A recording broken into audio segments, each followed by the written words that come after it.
Hi friends, చాలా రోజుల తర్వాత మళ్ళీ మీ ముందుకు నేను వీడియోను తీసుకొస్తున్నాను. ముఖ్యంగా ఈరోజు వార్తలో వచ్చినటువంటి ముఖ్యమైన విషయాలు తెలుసుకుందాం. మానవ చరిత్రలోనే అత్యంత విధ్వంసకర ఆయుధ పోటీ. ఎవరు బతకాలో ఆయుధాలే నిర్ణయిస్తున్నాయి. ఐక్యరాజ్య సమితి వేదికపై జెలెన్స్కీ వ్యాఖ్యలు చేస్తూ ఉండడం ఇక్కడ గమనించవలసిన విషయం ఏంటిదంటే, మానవ చరిత్రలోనే అత్యంత విధ్వంసకర ఆయుధ పోటీ ప్రస్తుతం నెలకొందని, ఎవరు బతికి ఉండాలనేది ఆయుధాలే నిర్ణయిస్తున్నాయని ఉక్రెయిన్ అధ్యక్షుడు వ్లాదిమిర్ జెలెన్స్కీ ఆవేదన వ్యక్తం చేశారు.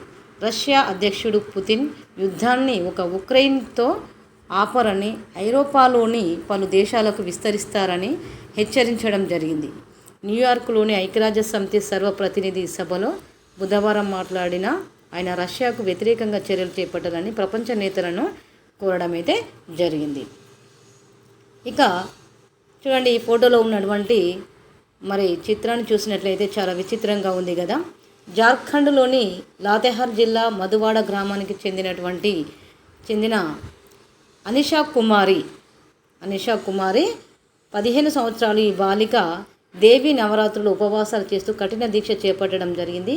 ఇనుప మేకుల మంచంపై నిద్రపోతున్న ఈమె ఉదయం సాయంత్రం ప్రతిరోజు 2 గంటల పాటు జ్యోతి ప్రజ్వలన పొట్టపై పెట్టుకొని నవరాత్రులు మొదలయ్యే వరకు ఈ కోరిక నెరవేరుస్తారని, తనకు ఈ ఆలోచన ఎలా వచ్చింది అనేది ఎవరికి తెలియలేదు. తల్లి సీమాదేవి తెలిపారు. కుమార్తె కోరిక మేరకు 32 కిలోల ఇనుప మేకులతో మంచం తయారు చేయించామన్నారు.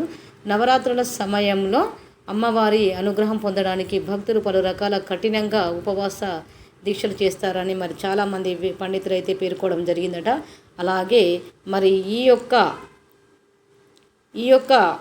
ఉపవాస దీక్ష పేరే హఠయోగ దీక్ష అని కూడా అంటారు. ఈ యొక్క దీక్ష పేరు హఠయోగ దీక్ష. 32 కిలోల ఇనుప మేకుల మంచం తయారు చేయించిందట వాళ్ళ మదర్ గారు.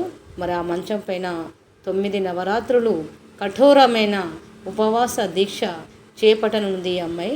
చాలా మంచిదమ్మా, అలాగే చేస్తూ ఉంటే నీకు మంచి జ్ఞానోదయం కలుగుతుందని మిత్రులు అందరూ అనుకుంటారు. కృష్ణా జిల్లాలో తెలంగాణ హక్కుల కోసం కొట్లాడింది కేసీఆరే. ఎవరంటున్నారు ఇక్కడ? కృష్ణా జిల్లాలో తెలంగాణ దక్కాల్సిన న్యాయమైన వాటా కోసం కొట్లాడింది కేసీఆరేనని మాజీ ఎంపీ బోయినపల్లి వినోద్ కుమార్ తెలపడం జరిగింది. అంతర్రాష్ట్ర నదీ జలాల వివాదాల చట్టం సెక్షన్ 3 కింద కొత్త ట్రిబ్యునల్ ఏర్పాటు చేయాలని ఏపీకి మహారాష్ట్ర కర్ణాటకలకు నీళ్లు కేటాయింపులను పునర్నిర్వహించాలని కేంద్ర ప్రభుత్వాన్ని అడిగింది. కేసీఆర్ అని స్పష్టం చేయడం జరిగింది. ఈ మేరకు మంత్రి ఉత్తమ్కు గురువారం వినోద్ కుమార్ బహిరంగ లేఖ కూడా రాయడం జరిగింది. రాష్ట్రానికి 299 టీఎంసీలకు కేసీఆర్ ఏనాడు ఒప్పుకోలేదు. ఆయన సీఎంగా రాసిన లేఖలు ఎపెక్స్ కౌన్సిల్ ముందు వినిపించిన వాదనలు అన్ని రికార్డులో ఉన్నాయని కూడా పేర్కోవడం జరిగింది. ఇంకో విషయానికి వెళ్ళిపోదాం. గోరటి వెంకన్న, ప్రేమ్ రావత్లకు అంబేద్కర్ వర్సిటీ గౌరవ డాక్టరేట్లు. ప్రేమ్ రావత్లకు వీళ్ళిద్దరికైతే గౌరవ డాక్టరేట్లు లభించడం జరిగింది. ప్రముఖ గేయ రచయిత, కవి గోరటి వెంకన్న, విద్యా ప్రచారకర్త ప్రేమ్ రావత్లకు డాక్టర్ అంబేద్కర్ సార్వత్రిక విశ్వవిద్యాలయం గౌరవ డాక్టరేట్లను ప్రకటించడం అయితే జరిగింది.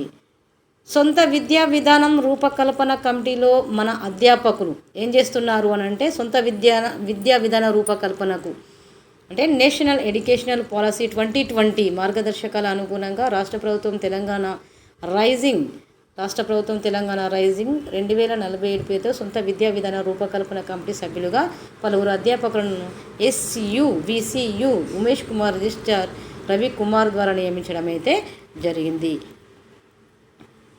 ఇక చూడండి, ఇక్కడ ఫోటోలో కనబడుతున్నట్టుగా పేరెంటానికి కాదు, పేరెంట్ టీచర్ మీటింగ్కు ఇంటింటికి వెళ్ళి ఇక్కడ కళాశాల నిర్వాహకురాలైనటువంటి అధ్యాపకురాలు ఇంటింటికి వెళ్ళి వాళ్ళ పేరెంట్స్కి మరి బొట్టు పెట్టి మరీ చెప్పడం జరుగుతుంది. ఏమిటో ఇక్కడ మ్యాటర్ చదువుదామా. చిత్రంలో మహిళకు బొట్టు పెట్టి ఆహ్వానిస్తుంది. పేరెంటానికి కాదు, తల్లిదండ్రుల అధ్యాపకుల సమావేశానికి రావాలంటూ. అంటే ఈ రోజులలో ఏం చేస్తారంటే ఏమున్నది, పేరెంట్స్ మీటింగ్ అని పిల్లలతో చెప్పించడం, తర్వాత నెగ్లెక్ట్గా ఉండడం కూడా మరి స్కూలు కానివ్వనండి, కళాశాలలో కానివ్వనండి, చాలా నెగ్లెక్ట్గా చూడడం జరుగుతుంది. పేరెంట్స్ మీటింగ్ అని అంటే పేరెంట్స్ తప్పకుండా ఉండాలి అనే మాట అయితే వారికి రావడం లేదు. కానీ ఈ అధ్యాపకురాలకైతే మంచి ఆలోచన వచ్చింది. ఎందుకంటే గౌరవం, ఎందుకంటే పిల్లలను చదివించేటువంటి బాధ్యత తల్లిదండ్రులది కాబట్టి వాళ్ళను పిలిచేటువంటి బాధ్యత మనకు ఉండాలనే ఉద్దేశంతో మరి ఇంటింటికి వెళ్ళి ఈ కళాశాల అధ్యాపకురాలు అయితే ప్రతి ఇంటికి వెళ్ళి బొట్టు పెట్టి మరీ పేరెంట్స్ మీటింగ్ ఉందండి, మీరు తప్పకుండా రావాలనే ఉద్దేశంతో ఇంటింటికి వెళ్ళి బొట్టు పెట్టి వాళ్ళను ఆహ్వానిస్తుంది. చాలా గొప్పది అమ్మ, మీ యొక్క నిర్ణయం చాలా మంచిది. ఇలా వ్యవస్థ కనుక ఇలా చక్కగా ఉండేది ఉంటే సమాజం చాలా సక్రమంగా నడుస్తుంది. సమాజంలోని ప్రజలంతా చక్కగా చూడడం అయితే జరుగుతుంది. చాలా మంచిది. ఇక్కడ చూడండి, చిత్రంలో కనబడుతున్నట్టుగా బతుకమ్మ కుంటకు హైడ్రా ఊపిరి. ఏంటిదంటే ఇక్కడ ఈరోజు రేవంత్ రెడ్డి ఏం చేస్తాడంటే, నేను జాతికి అంకితం చేయనున్న బతుకమ్మ కుంట మరి ఆక్రమణలకు తొలగించి సుందరంగా తీర్చిదిద్దిన బతుకమ్మ కుంట ఇక్కడ మన చిత్రంలో కనబడుతుంది. ఈరోజు ఏం చేస్తున్నాడంటే, నేను జాతికి అంకితం చేయనున్న సీఎం రేవంత్ రెడ్డి. మరి గతంలో అక్కడ పెద్ద చెరువు ఉండేదట, మహిళలు బతుకమ్మ ఆడి నిమజ్జనం చేసేవారు, పిల్లలు జలకాలు ఆడేవారు. అలా దానికి బతుకమ్మ కుంట అని పేరు పెట్టడం జరిగింది.